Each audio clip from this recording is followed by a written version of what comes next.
Amigos, gracias por continuar con nosotros. Estamos de vuelta con República de la Verdad y yo inmediatamente le doy la bienvenida. Tenemos el compromiso de hacer contacto, que lo estoy intentando, pero la comunicación ha sido un poquito tortuosa, de hacer contacto con Henry Rijo para hablar, como les había prometido, del concurso de Miss Universo. Pero bueno, en este momento nos concentramos en nuestra entrevista central del día de hoy, porque ya está con nosotros el cirujano plástico, el doctor Enriquillo Clime. Bienvenido, doctor. Muchísimas gracias por la invitación. Para mí es todo un honor, de verdad. Me siento súper cómodo. Para mí, muchísimo más. Y yo sé que muchísima gente que ve y que sigue muchos de sus pacientes, será bastante interesante pues escucharlo hablar de su trabajo. Entremos inmediatamente en materia. La cirugía plástica en República Dominicana, desde su experiencia, ¿en qué estatus se encuentra, no? ¿Cómo se encuentra el avance o el desarrollo de esta práctica en el país? Bueno, nosotros ahora mismo somos punteros en la región. Somos el país quizás de turismo médico mejor colocado, quizás a nivel no solamente de la región, yo lo extendería un poco más, o sea, no solamente el Caribe. Me atrevo a decir que ahora mismo a nivel de Latinoamérica, quizás el único competidor que tenemos realmente es Colombia y México y le llevamos por mucho. No hay nada, absolutamente nada, de lanzamiento de cirugía plástica a nivel mundial que no esté disponible en nuestro país. Estamos totalmente al día. Cuando usted dice de Latinoamérica, yo pienso también que vamos sin duda más allá de la región. Nosotros hemos tenido aquí casos de procedimientos con gente de Norteamérica y de Sí, Europa, claro. incluso. O sea, que estamos realmente compitiendo ahí con Colombia, con Venezuela y con Brasil, que también son destinos donde la gente pues acude mucho a hacerse cirugías plásticas. Mire, quiero que hablemos de un tema bastante controversial, pero que a la gente le llama mucho la atención y es lo que popularmente la gente conoce como el cambio de sexo, ¿no? En las personas transgénero, de repente cuando uno ve a un hombre que ya luego luce, no solo porque se trasviste, sino porque ha tenido algún procedimiento quirúrgico, luce como mujer. ¿Cuál es el nombre clínico propiamente de esta cirugía, de este procedimiento? Bueno, lo que pasa es que ahí tenemos que, porque abarca varias cosas. Las cirugías de feminización, en sentido general, tienen la parte corporal, la parte facial y la parte genital. Se pudieran dividir en tres. En nuestro país solo dos están permitidas. Nosotros podemos trabajar a nivel, y cuando digo nosotros me refiero a los cirujanos plásticos, a nivel de rostro y a nivel de cuerpo, pero todavía no se nos permite, pese a que tenemos especialistas entrenados, la modificación de los genitales externos, pues no ha pasado por los comités de ética de nuestro país. Como tú sabes, somos un país católico y conservador, Bastante conservado. donde todavía algunas cosas las hemos ido haciendo pasito a pasito. Hoy en día vemos unos 7, 8 especialistas que nos hemos entrenado en cómo hacer el procedimiento y que nos Los encontramos... procedimientos en los genitales. Sí, y nos encontramos hasta cierto punto en espera de que se apruebe de manera legal para poder realizarlo. Ahora bien, a nivel de rostro, la feminización conlleva muchas cosas. Normalmente el rostro femenino es un rostro que tiene un hueso maxilar un poquito más delgado, más fino, menos fuerte. Y suavizar esas líneas hace que el contorno del rostro se vea más delicado. Son cirugías que son extensas. El promedio de esas cirugías son más o menos unas 6, 8 horas. ¿Y el riesgo? ¿Son riesgosas? Para nada. Son las, bueno, cuando digo para nada en comparación con cualquier otro tipo de procedimiento quirúrgico, son cirugías que se dominan bien, se conocen bien. Nuestro país cuenta con la estructura adecuada para realizarlas. Y en el caso de la parte corporal, lógicamente la redistribución de grasas con la lipoaspiración y lipoescultura. Claro, que en eso sí yo creo que tenemos ya un poquito de experiencia, Exacto, ¿no? que somos masters. Y lógicamente el asunto de los implantes mamarios, que le permite que ese paciente se identifique más femenino con el hecho de que tiene ya, no necesita llenar el brasil, sino que ya con el implante, su aspecto a nivel de bikini, ropa interior, incluso el estar es mucho más femenino. Empecemos por arriba, ¿no? Porque se me ocurre como de repente iniciar en esta misma dirección en la que usted ha iniciado. Primero por el rostro, no solamente por los procedimientos de feminización, sino porque en los últimos meses, en sentido general, he visto, por ejemplo, muchos procedimientos de nariz, de Ujú. rinoplastia. Cuénteme un poquito de eso. ¿Qué tan recurrentes son en República Dominicana? ¿Y cómo se hacen estos procedimientos? El costo, el riesgo, Ujú. el resultado también. Claro, nosotros en gran parte la rinoplastia ha aumentado en nuestro país. La mujer latina normalmente y generalmente tiene un cuerpo un poquito más escultural, más bonito, por lo cual la gran mayoría de pacientes con poca cosa el cuerpo consiguen tonificarlo. Pero las facciones afro de nuestra cultura Sí. hace que a veces la nariz requiera un retoquito para que se vea un poco más estética. Es una cirugía segura, una cirugía hasta cierto punto se pudiera decir que corta. En la ¿Qué gran significa corta? ¿Qué tiempo tiempo dura el quirúrgico, procedimiento? aproximadamente 2 horas, 2 quizás horas. menos. ¿Y el paciente qué tiempo se toma luego de ahí de internamiento y de recuperación? La gran mayoría de los pacientes reciben el alta al día siguiente. Normalmente nos gusta dejarlo por lo menos una noche en observación. La gran mayoría de cirugías requieren que se use una especie de molde para fijar, porque a veces se requiere fracturar un poquito el hueso nasal para estrecharlo. De eso quería hablar. Yo aquí voy a expresar todo mi desconocimiento sobre la Ujú. materia. Yo, por ejemplo, que tengo algunas amigas y amigos que se han hecho operaciones de la nariz, Ujú. no se le ve ninguna cicatriz. No. ¿Cómo se hace este procedimiento? Tú tienes dos diferentes técnicas, en sentido general se dividen en dos, cerradas y abiertas. La cerrada, tú haces básicamente un corte en la parte interna de la nariz, en la mucosa, y tú puedes, con instrumentos avanzados, con cirugía avanzada, ir realizando esas microfracturas, ir reorganizando esa estructura de los cartílagos Sin nasales cortar la parte de afuera de la externa, nariz. exacto, sin Exacto. cortar la parte externa, todo por la parte de la mucosa, por la parte interna.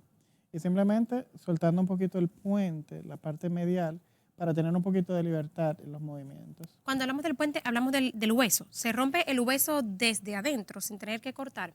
Normalmente el cartílago se corta y el hueso se fractura. Ok. Ya las abiertas, que particularmente a mí me gustan más porque son un poquito más previsibles desde el punto de vista de resultado y te permite estructurar la nariz de un punto de vista más, hasta cierto punto, cómodo. El cortecito es justamente aquí abajo, por eso no se ve. En el caso de los hombres se ve mucho menos por la implantación del bigote. Claro. O sea que es una cicatriz muy discreta que acaba que pasa desapercibida, que solo alguien que se esté fijando mucho la ve. Yo sé que la gente agradecerá la pregunta siguiente que yo voy a hacer ahora y es el dolor. El dolor durante el procedimiento, que me imagino que será poquísimo por la anestesia, pero ¿qué hay del dolor en la recuperación? Ninguno. Es una de las pocas cirugías que puedo afirmar 100%, incluso en manos de residentes, en manos de estudiantes de cirugía plástica. Es de las cirugías que menos dolor causa. El paciente nunca se queja en una rinoplastia por dolor. Ni siquiera durante la recuperación. No, para nada. O sea, las lipoaspiraciones duelen más. Yo quisiera decir que de eso puedo hablar, pero no voy a entrar en ese detalle. Me lo puedo imaginar. No quisiera entrar en el tema de los costos, ya la gente podrá investigar en general, pero ¿en quiénes es más frecuente la rinoplastia, en hombres o en mujeres? Actualmente en hombres. Es de las cirugías que los hombres poquito a poquito vienen aumentando. El hombre dominicano ha tenido un cambio. Ha ¿En comenzado, hombres heterosexuales o homosexuales? a ese me hace un poquito más difícil la pregunta. Ok. Lo que pasa es que muchas veces la preferencia es algo que a veces no entra en la consulta. Y ahí se me No, hace pero yo supongo que difícil. visiblemente a veces algunas personas que son No, abiertamente homosexuales van con la intención de, como hablábamos, de feminizar un poco más el rostro. sí, sí, entiendo. Pero en sentido general, ahí yo te dijera que 50-50. El sexo masculino hoy en día se ha empoderado en cuanto a lo que es su imagen. Ya se siente más cómodo buscando ayuda. Antes el hombre clásico era el hombre que era dejado, barrigón, Sí. tosco, barbudo, etcétera. Eso ha cambiado. Ya hoy en día la dinámica de una presencia estética a nivel laboral y a nivel social también se le exige al hombre. Antes era solo la mujer que tenía que ser delicada y elegante y verse bien. El hombre de hoy en día se tiene que ver bien si quiere competir en mercado. Entonces ya las rinoplastías vienen en aumento. Los implantes de pantorrilla en hombres han aumentado muchísimo. Se puede decir que quizá es de las cirugías que más se practican. ¿Qué es lo que se implanta en esta área? Es un implante similar al de senos, es de silicón cohesivo. se coloca por detrás de la rodilla, o sea que la cicatriz no se ve. Y le da el volumen, que muchas veces el hombre que construye masa muscular, se le hace difícil construir masa muscular en la Sí, pantorrilla, es un músculo totalmente. muy corto. Entonces a veces se ve desproporcional. Entonces con el implante gana la proporción. Y los cuadritos. La También. lipoaspiración de alta definición En hombres también. en hombres está muy en alta. Las mujeres también se hacen definición, ¿no? De Sí, los claro. cuadritos. Claro, pero los hombres se lo hacen más. En cuanto a mujeres, hoy estamos, no, ya tenemos un tiempo en la época del glúteo. O sea, la mujer, como todo en la vida, responde a tendencias. Claro. La tendencia actual básicamente son los glúteos. Hubo un momento donde la tendencia eran los implantes de senos, la época de Pamela Anderson, Guardianes de la Bahía, etcétera. Claro. Pero estamos en una época de Jennifer López, Cardi B, una época donde la curva del glúteo es lo que se busca. Yo hubiese pensado que quizá eso se estaba descontinuando un poco. Nosotros hemos tenido algunas cantantes e influencers dominicanas que han procedido al retiro de los implantes en los glúteos, quizá para verse un poco más Bueno, estilizadas y menos lo voluptuosas. que pasa es que ahí la gran mayoría se han retirado de biopolímeros. Mm, Y ahí entra un factor salud. Los biopolímeros son altamente tóxicos, muy dañinos a la salud, acaban que deforman muchas veces el glúteo. Como van reteniendo líquido y inflamándose, el tamaño se torna desproporcional. Y además, como es una sustancia que es industrial, estamos hablando de silicón de ferretería, parafina, aceite wow. mineral, es muy dañino al organismo y la paciente se va enfermando. O sea que ahí entra también ¿Esto cuándo se supo, doctor? ¿Cómo de repente por muchísimos años se usó y ahora pues hay tanta información tan clara sobre esto y que sabemos que es tan perjudicial para las pacientes? siempre se supo, lo que pasa es que mucha gente le engañaron. O sea, el que lo ponía, en el momento en que lo estaba poniendo, sabía que no estaba poniendo ácido hialurónico. Incluso hasta por un asunto de costos. Claro. No es lo mismo tú comprar un producto que ha pasado por la depuración de ser grado médico, le hace esterilidad, controles de calidad, etcétera, que evidentemente que una jeringuillita de ácido hialurónico ronda más o menos los $150 y es un CC. Claro, las mujeres que se hacen, Eso por no es ejemplo, exacto, no es aplicación costo. en la cara, bien conocen la cantidad que se aplica y el costo de las cantidades Exacto, pequeñísimas. que son pequeñísimas. Entonces, si tú me estás hablando que por una copa de ese tamaño me cobran los mismos $200, Algo no hay está una bien. discrepancia. Totalmente. De que siempre se supo. Doctor, permítame que hagamos una pausa comercial y al regreso sigamos descendiendo en el cuerpo, ¿no? Pues para ver algunos de los procedimientos más recurrentes en el país. Amigos, por favor, no se despeguen. Amigos, gracias por continuar con nosotros y seguimos esta conversación con el doctor Enriquillo Clime. Doctor, decíamos nosotros que vamos a ir descendiendo en el cuerpo pues para ver algunos otros procedimientos recurrentes en República Dominicana. Hablemos ahora de los implantes mamarios y del levantamiento de senos. A mí particularmente me llama la atención las cicatrices a veces no tan gratas que quedan debajo del seno cuando el procedimiento se hace de esta manera. ¿Qué podemos decir de eso? Sí, normalmente se tiene un poquito de miedo a la T invertida, es una cicatriz visible. La cicatriz depende de cuánto yo tenga que levantar. Lo que me obliga a tener una cicatriz un poco mayor es qué tanto yo tengo que levantar el complejo areola-pezón hacia arriba. Entre mayor la distancia, mayor la cicatriz. Hoy en día hay tratamientos de cicatriz que nos permiten que se torne más discreta. Está la opción de la betaterapia, que es una especie, digamos, de radiación, como la radioterapia, que hace que las personas que tienen predisposición al queloide no lo presenten. ¿Se hace antes o después de la cirugía? Después de la cirugía, inmediatamente después. Tenemos también las opciones de ya después de una cirugía un poquito más madura, de las micropigmentaciones, de los camuflajes. ¿Siempre es la T invertida el procedimiento para operar el seno? ¿No hay algún otro corte que se pueda hacer? Como te dije, si yo tengo que levantar, va a depender de la distancia. Si yo tengo que levantar, por ejemplo, 2 centímetros, para poner un ejemplo, yo puedo hacer un cortecito solamente alrededor del pezón y con eso me basta. Si tengo que levantar un poco más, yo puedo hacer un cortecito alrededor del pezón y un palito hacia abajo, una paletica. Ahora, si tengo que levantar mucho, le hace de 5 centímetros en adelante, la T es lo más seguro.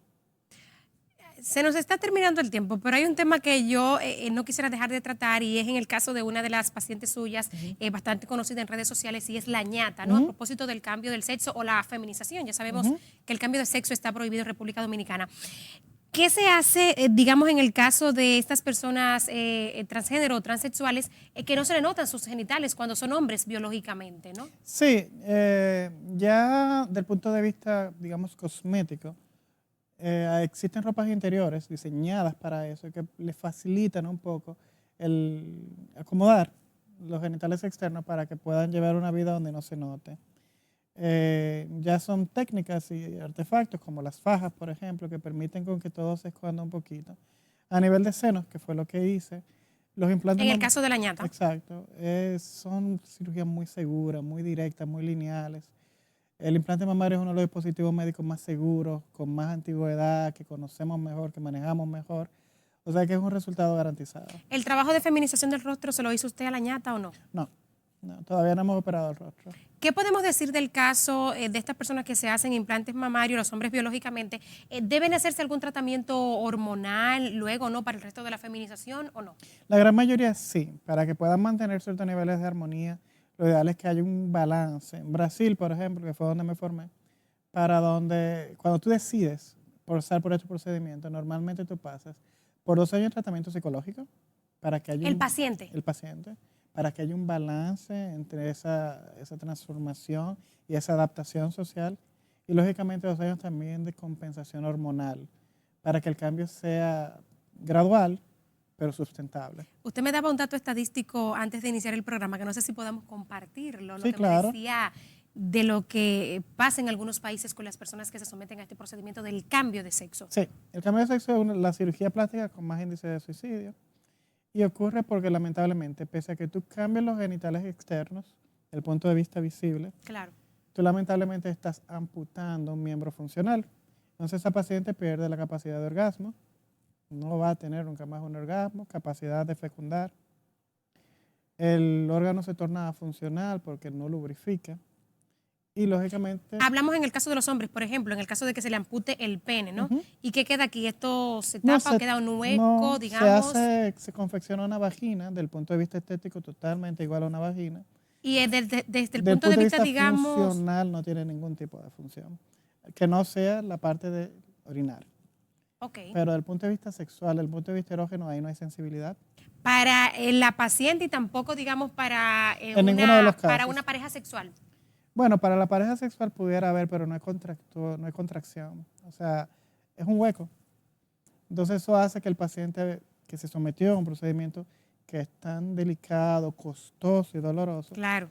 a veces entra en depresión durante el proceso de la cirugía, después de la cirugía, porque no consigue una pareja estable, porque muchas veces Claro. cuando va a casarse y le dice que nació hombre, hay un disgusto social, entonces el paciente entra en depresión y se suicida. Doctor, esta conversación amerita sin duda que más tiempo. Además, se nos han quedado muchísimos tópicos que yo sé que la gente tuviera inquietudes sobre ellos. Quisiera que agendáramos una próxima visita pues, para que conversemos más ampliamente de todas las cosas bastante sofisticadas, según veo, que se hacen en República Dominicana. Sí, cuando quieras, de verdad para mí es un placer y me siento honrado de tu invitación. Gracias. Sé que esta noche tiene un live con el infectólogo Héctor Balcácer para hablar de los procedimientos en pacientes con VIH y hepatitis C, ¿no? Sí. Bueno, la gente queda invitada a que pues, se conecte a través de sus redes sociales. Asimismo, Enriquillo Clime. Clime. Muy fácil. Doctor, muchísimas gracias por estar con nosotros. Gracias de verdad a ti. Amigos, a ustedes, gracias por estar con nosotros. Será hasta la próxima.